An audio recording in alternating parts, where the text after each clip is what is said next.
Hello friends and welcome to knowledge refreshed.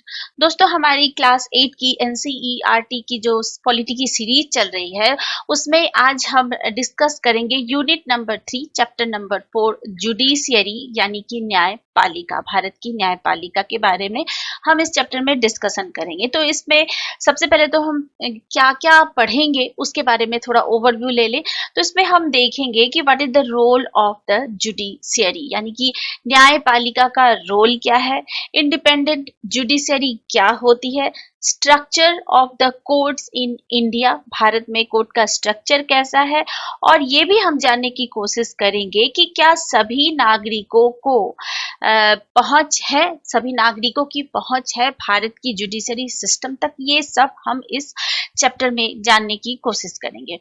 तो chapter की शुरुआत की जाती है, कहा जा रहा है कि जब भी हम न्यूज़पेपर को पढ़ते हैं तो कोर्ट्स के द्वारा किए गए कई जो डिसीजन है वो न्यूज़पेपर में छपते हैं और हमें उससे पढ़ने को भी मिलता है, उसकी झलकियां हमें मिलती है। आए दिन आपने भी देखा होगा कि सुप्रीम कोर्ट ने ये कहा, या फिर आप जिस स्टेट में रह रहे हैं वहां के हाई कोर्ट्स के डिसीजन के बारे में या किसी भी सबऑर्डिनेट कोर्ट के डिसीजन के बारे में आए दिन न्यूज़पेपर में छपता है। लेकिन क्या आप ये बता सकते हैं कि हमें इन जो कोर्ट्स हैं उसकी जरूरत क्यों पड़ी? Why we need these courts? आखिर भारत में जो अदालतें हैं उसकी जरूरत क्यों पड़ती है? कहा जा रहा है कि भारत में जो है वो कानून का शासन चलता है, रूल ऑफ लॉ है, इंडिया में रूल ऑफ लॉ है। और इसका मतलब ये है कि सभी कानून सभी लोगों पर समान रूप से लागू होते हैं। जितने भी हमारे देश में कानून है वो सब पर क्या होंगे? समान रूप से लागू होते हैं। जो एक निश्चित, इसके लिए क्या किया जाता है कि एक निश्चित एक प्रोसेस अपनाया जाता है ताकि कानून सभी लोगों पर समान रूप से लागू हो सके। और इस जो व्यवस्था है इसमें बहुत सारी अदालतें हैं जहां जो हमारे सिटीजन है वो क्या करते हैं? न्याय के लिए जाते हैं। अगर किसी के साथ किसी भी तरह का अन्याय होता है तो अदालतों में जाते हैं न्याय के लिए। और सरकार का अंग होने के नाते न्यायपालिका भी भारतीय लोकतंत्र की व्यवस्था को बनाए रखने में अहम रोल अदा करती है। तो जो जुडिशियरी सिस्टम है वो गवर्नमेंट का एक इम्पॉर्टेंट पार्ट है और भारत की डेमोक्रेसी को मेंटेन रखने के लिए जुडिशियल सिस्टम का स्वतंत्र होना यानी कि फ्री होना, इस पर प्रेशर न हो किसी भी तरह का, सरकार का या किसी का भी, ये बहुत ही इम्पोर्टेंट है। तो ये भी कहा जा रहा है आगे कि क्या आपको पता है कि आपने देखा है कि आपके आसपास अगर आप किसी जिले में रहते हैं तो वहाँ की जो डिस्ट्रिक्ट कोर्ट है या फिर आप किसी स्टेट में है वहाँ की जो हाई कोर्ट है उनका रिलेशन क्या है सुप्रीम कोर्ट के साथ? भारत के सुप्रीम कोर्ट के साथ उनका क्या संबंध है? क्या कोई संबंध है? इस जो चैप्टर है हम इस चैप्टर में हम सबको समझने की कोशिश करेंगे। दोस्तों, आप जो ये तस्वीर देख रहे हैं ये सुप्रीम कोर्ट की तस्वीर है, सुप्रीम कोर्ट ऑफ इंडिया की तस्वीर है। ये जो बिल्डिंग है ये 1958 में नई दिल्ली में यहाँ पर न्यू बिल्डिंग में सुप्रीम कोर्ट को लाया गया। उसके पहले जो भारत का सुप्रीम कोर्ट था वो 1937 से लेकर 1949 तक फेडरल कोर्ट ऑफ इंडिया के नाम से जाना जाता था। फेडरल कोर्ट ऑफ इंडिया के नाम से जाना जाता था और भारत के पार्लियामेंट में ही चैम्बर ऑफ प्रिंसेस में ये लोकेटेड था, यानी कि चैम्बर ऑफ प्रिंसेस से ही फेडरल कोर्ट ऑफ इंडिया काम करता था। और जैसे ही हमारा संविधान लागू हुआ 26 जनवरी 1950 को, तो हमारे देश का सुप्रीम कोर्ट भी अस्तित्व में आया और 28 जनवरी 1950 को इसका उद्घाटन किया गया, सुप्रीम कोर्ट का उद्घाटन किया गया, जो पहले चैम्बर ऑफ प्रिंसेस में ही पार्लियामेंट के अंदर चलता था। और भारत के पहले CJI chief justice of India थे हीरा लाल जे कानिया। और दोस्तों, अगर अभी हम सुप्रीम कोर्ट की बात करें तो सुप्रीम कोर्ट में एक CJI chief justice of India plus 33 other जजेज होते हैं। तो अभी जो हमारे चीफ जस्टिस ऑफ इंडिया है वो बी आर गवई हैं। बी आर गवई यानी कि भूषण राम कृष्ण गवई, ये भारत के 52वें सीजेआई हैं, चीफ जस्टिस ऑफ इंडिया है, और इन्होंने हाल ही में 14 मई 2025 को भारत के चीफ जस्टिस ऑफ इंडिया के रूप में शपथ ली है। और चीफ जस्टिस ऑफ इंडिया को शपथ कौन दिलाते हैं? भारत के राष्ट्रपति, president of India chief justice of India को शपथ दिलाते हैं। और दोस्तों हमारा जो जुडिशियल सिस्टम है वो अमेरिका के संविधान से लिया गया है, और जुडिशियल रिव्यू भी कहाँ से लिया गया है? वो भी अमेरिका के संविधान से लिया गया है। और हमारे संविधान में इसकी चर्चा पार्ट 5 में आर्टिकल 124 से लेकर 147 तक जुडिशियल सिस्टम की चर्चा की गई है, जिसमें इसकी ऑर्गेनाइजेशन, इसकी इंडिपेंडेंस, जुडिशियल पावर और प्रोसीड्योर की चर्चा की गई है। तो ये कुछ इंफॉर्मेशन थी हमारे जुडिशियल सिस्टम के बारे में। और क्या रोल क्या है, अब हम वो देखेंगे कि what is the role of the judiciary. तो जो हमारे कोर्ट्स हैं, हमारी जो अदालतें हैं, वो बहुत सारे मुकदमों पर फैसला सुनाती है, चाहे वो दो राज्यों के बीच के आपस का डिस्प्यूट हो, या फिर पानी को लेकर हो, राज्यों के बॉर्डर शेयरिंग को लेकर हो। आपने सुना होगा अक्सर न्यूज में भी कि पानी को लेकर भी कई राज्यों के बीच में आपस में डिस्प्यूट होते हैं, नदी के जल को लेकर। उसी तरह बॉर्डर का भी डिस्प्यूट होता है। तो आखिर इन सब का निपटारा कौन करता है? ये जो जुडिशियल सिस्टम है हमारे देश की, इन सब का निपटारा करती है। तो हम देखेंगे कि क्या क्या भूमिका निभाती है जुडिशरी हमारे देश में। तो डिस्प्यूट रिजोल्यूशन का काम करती है जुडिशरी। जो भी हमारे जुडिशियल सिस्टम है वो सिटीजन और जो गवर्नमेंट है उनके बीच के डिस्प्यूट, दो राज्यों के बीच के डिस्प्यूट, या फिर सेंटर और स्टेट के बीच के डिस्प्यूट, इन सब को हल करने का काम करती है। यानी कि अगर किसी नागरिक को गवर्नमेंट से कोई प्रॉब्लम हो, या फिर सिटीजन को सिटीजन से ही एक को दूसरे से प्रॉब्लम हो, या फिर सेंटर एंड स्टेट के बीच का कोई डिस्प्यूट हो, या फिर दो स्टेट के बीच का डिस्प्यूट हो, इन सबको सॉल्व करने का काम कौन करती है? हमारी जुडिशरी करती है। यानी कि जुडिशरी का जो इंपॉर्टेंट फंक्शन है वो डिस्प्यूट रिजोल्यूशन है। सेकेंड जो वर्क है मेन इंपॉर्टेंट, वो है जुडिशियल रिव्यू। ये जो हमारा संविधान की व्याख्या का जो अधिकार है वो मुख्य रूप से किसके पास होता है? हमारे कोर्ट के पास होता है। सुप्रीम कोर्ट को इंटरप्रेटर कहा गया है हमारे कॉन्स्टिट्यूशन का। हमारे कॉन्स्टिट्यूशन ने कहा है कि जो हमारे कोर्ट्स होंगे वो हमारे लॉ के क्या है? गार्जियन है। गार्जियन है हमारे कोर्ट्स, हमारे जितनी भी रूल्स हैं और रेगुलेशन है उसके। तो अगर किसी भी तरह की न्यायिक समीक्षा करनी हो, जुडिशियल रिव्यू करना हो, तो ये भी कौन करता है? हमारे कोर्ट्स ही करते हैं। इसके नाते यदि कोर्ट को ऐसा लगता है कि जो हमारी पार्लियामेंट है, संसद है, उसके द्वारा पारित किया गया कोई कानून संविधान के आधारभूत ढांचे का उल्लंघन करता है, तो उस कानून को जो हमारी जुडिशियल सिस्टम है वो रद्द कर सकती है। इसको क्या कहा जाता है? जुडिशियल रिव्यू कहा जाता है। यानी कि अगर पार्लियामेंट के द्वारा किसी लॉ को बनाया जाता है, ठीक है, और अगर ऐसा लगे जो हमारे संविधान के द्वारा फंडामेंटल राइट दिए गए हैं नागरिकों को, उसके किसी भी पार्ट का हनन होता है, किसी का भी उल्लंघन किया जाता है, तो जो कोर्ट है उसको ये पावर दी गई है कि पार्लियामेंट के द्वारा बनाए गए कानून के उस पार्ट को वो रिव्यू कर सके और उसको वो खारिज कर सके, उसको रद्द कर सके। तो ये जो है वो क्या कहलाता है? ये कहलाएगा जुडिशियल रिव्यू।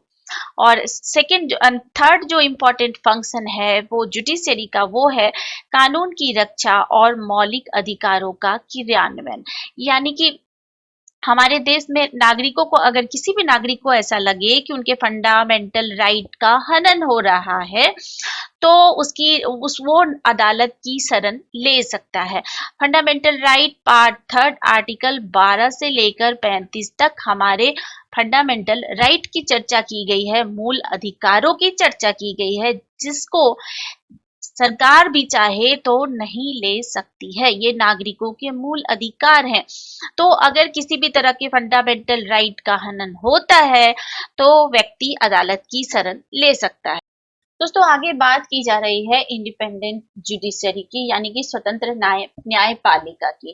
जैसे एक एग्जांपल दिया जा रहा है कि सपोज अगर आपके एरिया का कोई ताकतवर नेता होता, कोई भी नेता होता, एमएलए, एमपी या कोई भी ताकतवर नेता वो हो सकता है, जो आपकी फैमिली की कोई जमीन हो उसको वो हड़प ले, और उसके लिए और आप उसके लिए कहाँ जाते, कोर्ट के लिए जाते, और जो जज हैं, जज वो इन नेताओं के अधीन होते, यानी कि जज पर भी इन नेताओं का दबदबा हो रहा होता, तो क्या वो जज वो आपके पक्ष में कभी फैसला सुना पाएंगे? तो ये एक सोचने वाली बात है। इसलिए क्या किया जाता है कि हमारे देश में ऐसा सिस्टम किया गया है कि हमारे देश में जुडिशरी को इंडिपेंडेंट रखा गया है, जैसे एग्जीक्यूटिव, लेजिस्लेटिव एंड जुडिशियरी, ये तीनों स्वतंत्र रखे गए हैं। कोई भी किसी के काम में हस्तक्षेप नहीं करता है, कोई भी किसी के काम में इंटरफेयर नहीं करता है। तो इसका मतलब क्या है कि शक्तियों का बंटवारा किया गया है हमारे देश में, पावर का क्या किया गया है, डिस्ट्रीब्यूशन किया गया है। जैसे कि हमने फर्स्ट चैप्टर में भी हमने इसके बारे में ऑलरेडी पढ़ा था कि हमारे संविधान में का क्या है, ये बेसिक एक पहलू है। इसका मतलब है कि विधायिका और कार्यपालिका यानी एग्जीक्यूटिव और लेजिस्लेटिव जैसे सरकार की अन्य जो भी बॉडीज हैं गवर्नमेंट की, वो जुडिशरी के काम में दखल नहीं दे सकती है, और अदालतें जो है वो गवर्नमेंट के अधीन नहीं होती है। कोई भी आप देखेंगे पार्लियामेंट का सेशन भी जब चल रहा हो, जो या फिर वो समर सेशन चल रहा हो, ग्रीष्मकालीन, शीतकालीन या फिर मॉनसून का जो सेशन चल रहा होता है, उसको भी आप कभी कभी सुना कीजिए। बहुत कुछ आपको हमारे देश के पार्लियामेंट्री सिस्टम के बारे में जानने को मिलेगा। तो आपने देखा होगा कि पार्लियामेंट में, हमारे देश की संसद में, चाहे वो लोकसभा हो या फिर वो राज्यसभा हो, कभी भी कोर्ट के फैसले पे डिस्कशन नहीं किया जाता। क्यों नहीं किया जाता? क्योंकि हमारे देश में जुडिशियरी को क्या रखा गया है, इंडिपेंडेंट रखा गया है। गवर्नमेंट का किसी भी तरह का हस्तक्षेप नहीं है जुडिशियरी सिस्टम में, हमारे देश की न्याय व्यवस्था में। क्यों नहीं किया गया? ताकि जो अदालतें हैं वो अपना फैसला स्वतंत्र रूप से सुना सकें, अदालतों पर किसी भी तरह का दबाव ना हो। इसी तरह जजों की नियुक्ति में भी सरकार के दबाव का को दूर रखने के लिए जजों की जो नियुक्ति है वो भी स्वतंत्र होती है। शक्तियों के इस बंटवारे को रखने के लिए यह भी महत्वपूर्ण है कि हाई कोर्ट और सुप्रीम कोर्ट के जितने भी जज हैं उनकी नियुक्ति जो है वो सरकार ना करे, और इसलिए एक बार नियुक्त अगर कोई जज हो जाते हैं तो उनको हटाने का जो प्रोसेस है वो इतना आसान नहीं है। हाई कोर्ट या फिर सुप्रीम कोर्ट के जज को हटाने के लिए इम्पीचमेंट का प्रोसेस अपनाना पड़ता है, महाभियोग का प्रोसेस अपनाना पड़ता है, तब जाकर किसी भी जज को हटाया जा सकता है। इसलिए ये किया गया ताकि भारत में इंडिपेंडेंट जुडिशियल सिस्टम रह सके। और आगे हम इस पर डिस्कशन करेंगे भारत में जो स्ट्रक्चर है हमारे कोर्ट की, हमारे जुडिशियल सिस्टम की, वो कैसी है। दोस्तों हम बात करते हैं स्ट्रक्चर ऑफ जुडिशियल सिस्टम की। हमारे देश का जो जुडिशियल सिस्टम है उसका स्ट्रक्चर क्या है। तो आप जहां पर भी रहते होंगे आपने देखा होगा कि आप जिस जिले में रह रहे होते हैं उस जिले में भी एक कोर्ट होता है। तो डिस्ट्रिक्ट कोर्ट होता है, सब ऑर्डिनेट कोर्ट होते हैं, और उसके बाद आप जिस स्टेट में रह रहे होते हैं उसके कैपिटल में एक कोर्ट होता है, उस राज्य की राजधानी में एक कोर्ट होता है जिसको हम हाई कोर्ट कहते हैं। आप जहां पर भी रह रहे हो आपको हाई कोर्ट एक मिलेगा देखने को। और उससे सबसे टॉप पर हमारे देश में एक सुप्रीम कोर्ट होता है, यानी कि सुप्रीम कोर्ट ऑफ इंडिया, वो सभी कोर्ट्स के ऊपर होता है, उसको हम क्या कहेंगे, सुप्रीम कोर्ट कहते हैं। तो सुप्रीम कोर्ट का जो डिसीजन होता है वो जितने भी नीचे के कोर्ट्स हैं सब पर मान्य होता है। सपोज किसी फैसले में सुप्रीम कोर्ट ने जो डिसीजन दिया अगर उससे मिलता जुलता कोई भी मुकदमा हाई कोर्ट या सब ऑर्डिनेट कोर्ट में आता है तो उसका reference high court and supreme court लेती है और उसको मानने के लिए बाध्य होती है। सुप्रीम कोर्ट के डिसीजन को मानने के लिए हाई कोर्ट और सबऑर्डिनेट कोर्ट बाध्य होती है, यानी कि मान्य होता है सुप्रीम कोर्ट का जो भी फैसला होता है वो नीचे की अदालतों पर।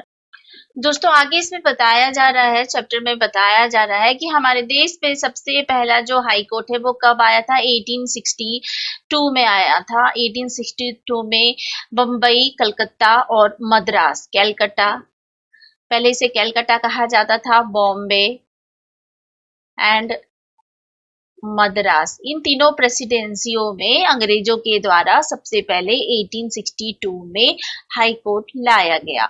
और जो दिल्ली हाई कोर्ट है, दिल्ली हाई कोर्ट का जो गठन किया गया वो 1966 में किया गया।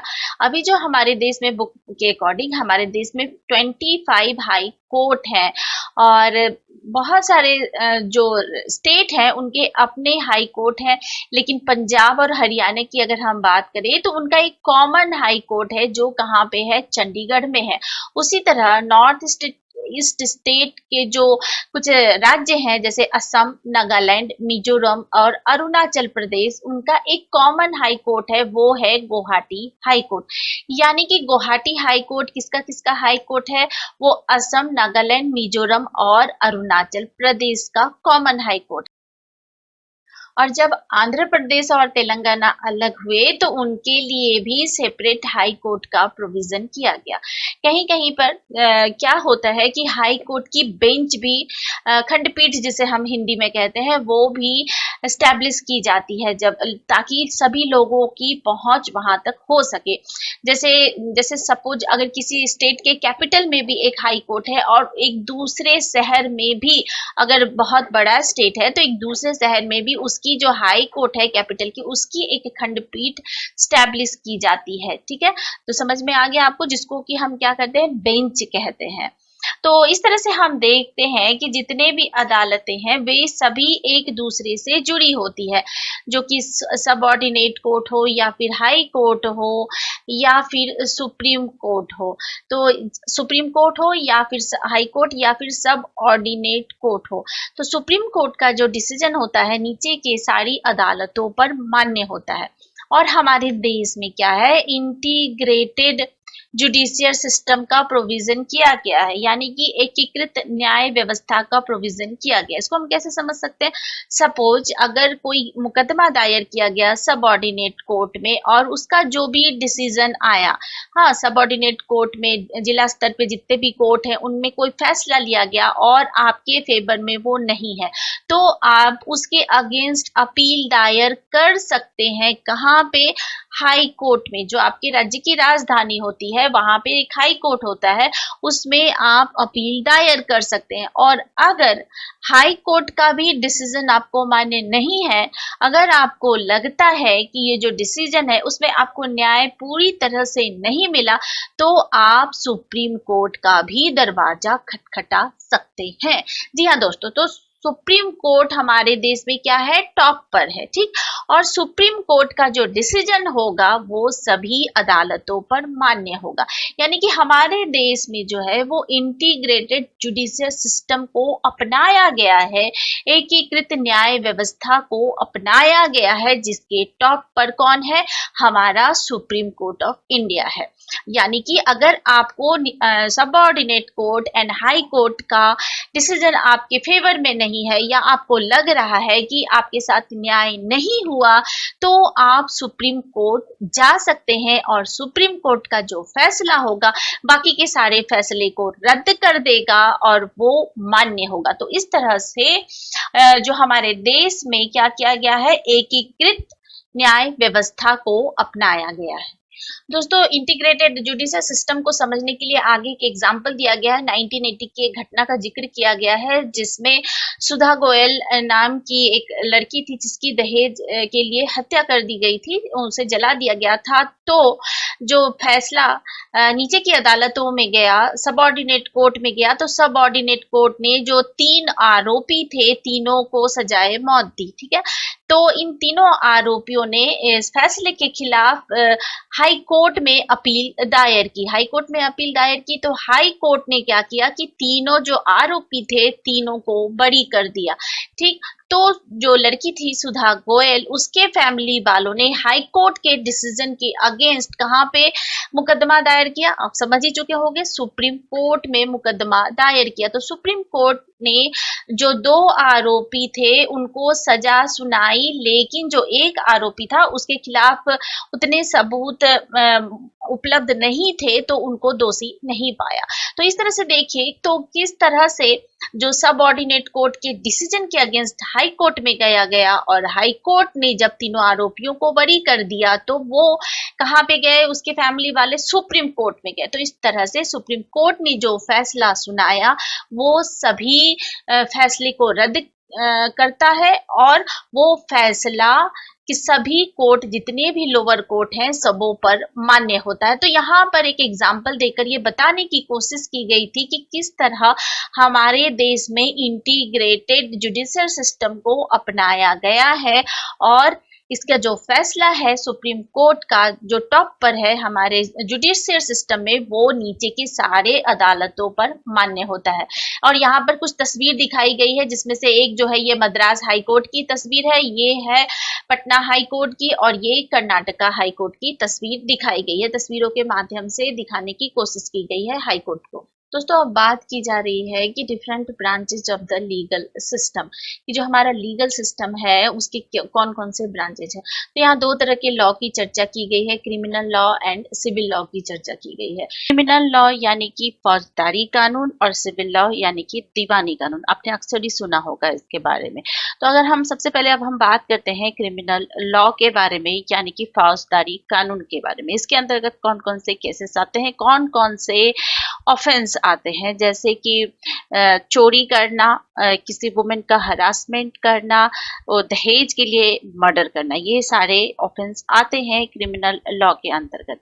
इसके लिए सबसे पहले क्या किया जाता है? FIR दर्ज की जाती है। FIR आपने बहुत बार ये नाम सुना होगा कि पुलिस स्टेशन में FIR दर्ज की गई। क्या आपको इसका फुल फॉर्म पता है?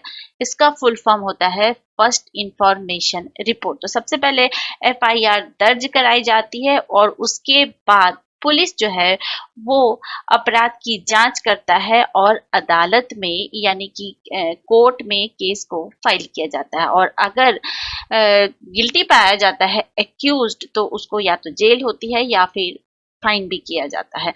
और दूसरा होता है सिविल लॉ यानी कि दीवानी कानून।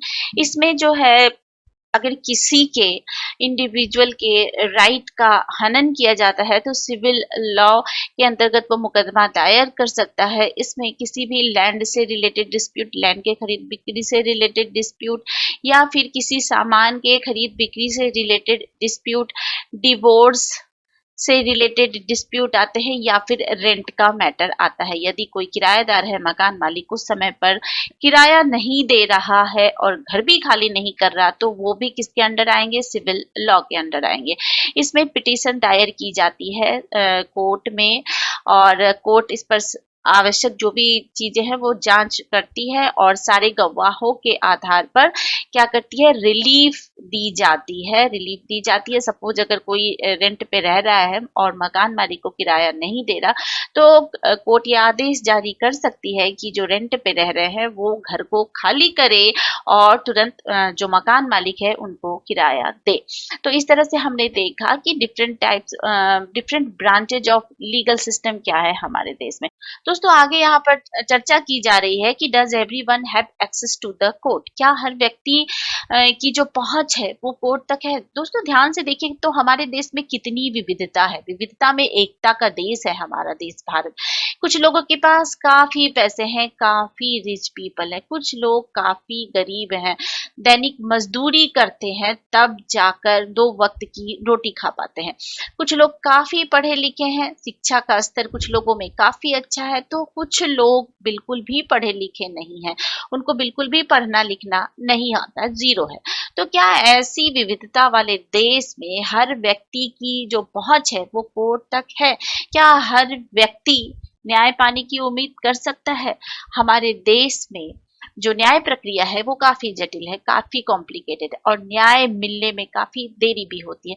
तो ऐसी स्थिति में क्या प्रोविजन है, किस तरह से आम जनता, ऐसे लोग जो जिनकी पहुंच अदालत तक नहीं हो पाती है, वो न्याय पाने की उम्मीद करें? तो ऐसे ही कंडीशन में 1980 के दशक में पीएन भगवती के द्वारा पीआईएल का कॉन्सेप्ट लाया गया। पीआईएल यानी कि पब्लिक इंटरेस्ट लिटिगेशन।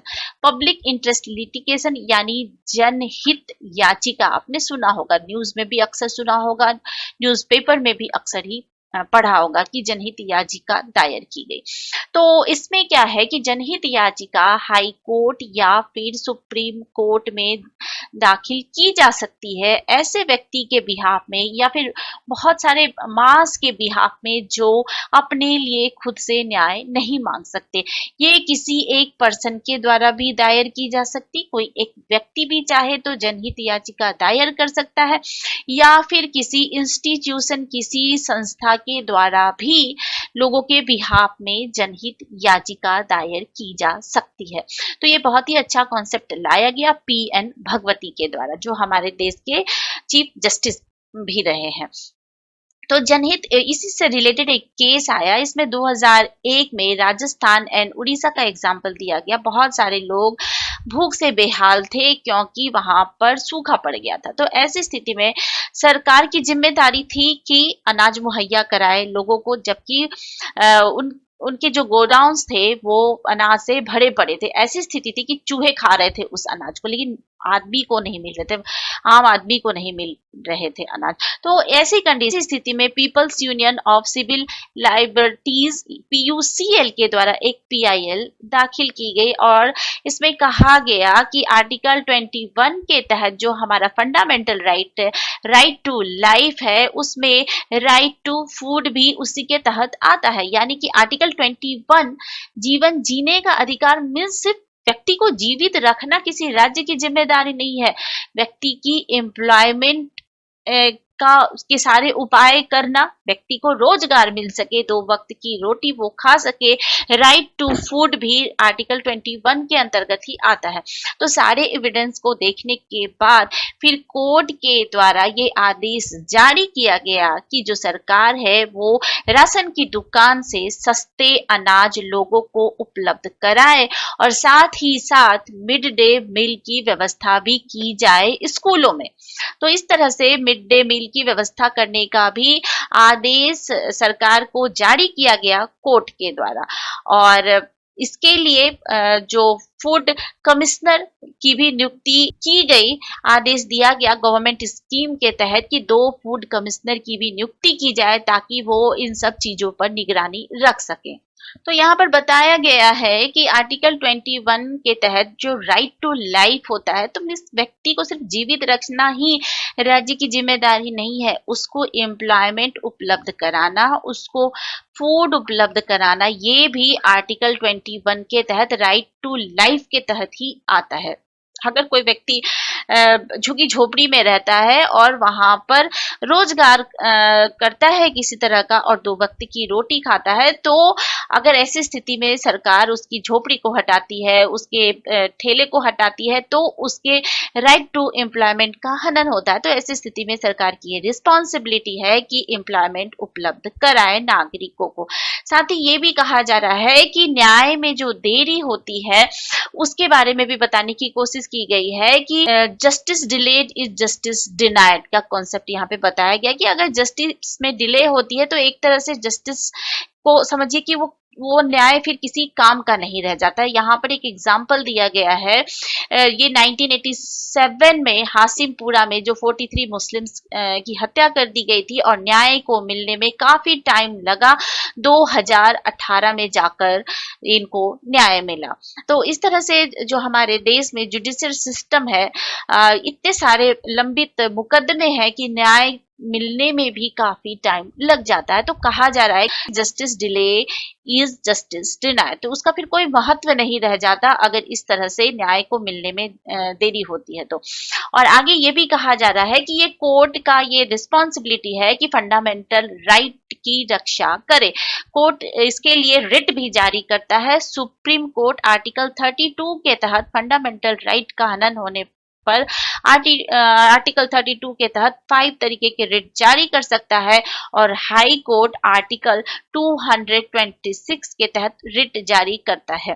तो 5 तरह के जो रिट जारी किए जाते हैं सुप्रीम कोर्ट के द्वारा, उसके मैं आपको बताती हूँ वो कौन कौन से हैं। पहला है हेबियस कार्पस यानी कि बंदी प्रत्यक्षीकरण। सेकंड है मैंडमस यानी कि परम आदेश। थर्ड है प्रोहिबिशन यानी कि रोकना।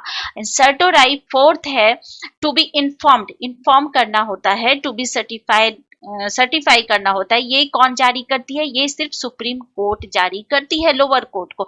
और फिफ्थ होता है कोटो वारंटो यानी कि अधिकार परीक्षा, और किस अधिकार से आप ये काम कर रहे हैं। इस पर डिटेल में मैं अलग से एक वीडियो बनाऊंगी जो आर्टिकल 32 के तहत जो 5 तरह के रिट जारी किए जाते हैं सुप्रीम कोर्ट के द्वारा। तो यहाँ पर ये पूरा चैप्टर था जिसमें हमारे जो जुडिशियल सिस्टम है उसके बारे में बताया गया है और बताया गया है कि किस तरह से हमारे देश में इंटीग्रेटेड जुडिशियल सिस्टम को अपनाया गया है, जिसमें टॉप पर कौन होती है? सुप्रीम कोर्ट होती है और सुप्रीम कोर्ट का जो डिसीजन होता है वो नीचे के सारे कोर्ट पर मान्य होता है, यानी कि सुप्रीम कोर्ट के ऑर्डर को फॉलो करना होता है बाकी सारे कोर्ट को, जिसमें high court and subordinate court आते हैं। तो इस तरह से ये चैप्टर नंबर 4 था जिसका हमने डिस्कशन कर लिया।